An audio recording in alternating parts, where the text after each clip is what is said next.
எமர்ஜென்சினா ஒரு 1,00,000 என்கிட்ட இருக்கு, அந்த மாதிரி ஏதாவது சேர்த்து வச்சிருக்கீங்களா?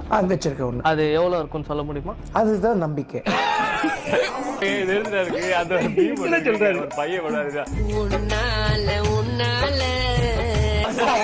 பாக்க விதமா இருக்கு, இங்க பாருங்க, இத மாதிரி தான் இருக்கு.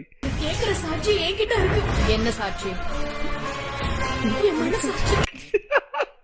என்ன சாட்சி? என் மனசாட்சி. காமெடி வேண்டாம், நான் சொல்லிட்டேன். நானு காமெடி பண்ணாத. யார் இருக்குதுன்னு வை, உங்க அப்பா அம்மா எவ்வளவு சந்தோஷப்படுவாங்க. ஒரு நல்லது கெட்டதுக்கு எங்கேயா போகணும்னா ஒரு மாதிரி டக்குன்னு கூட்டிட்டு போலாம் உங்க அப்பா அம்மாவை. உனக்கும் நீ யோசிச்சு பாரு, கேடிஎம் பைக்ல இருக்க பையனை விட கார்ல இருக்க பையன் என்னைக்குமே ஸ்டாண்டர்ட் அதிகம் தான். பைக்லயாவது ஒரு பொண்ணு தான் ப்ரோ ஏற்றலாம், கார்ல வந்து 3 பேர் உட்கார வச்சுக்கலாம். பைக்ல ஒரு பிளேயர் ஏத்தலாம், கார்ல 3 பேர் ஏத்தலாமா? இவர் காருங்கிறது ஃபேமிலிக்கு யூஸ்ஃபுல்லா இருக்குன்னு அவர் சொல்ல போறாரு.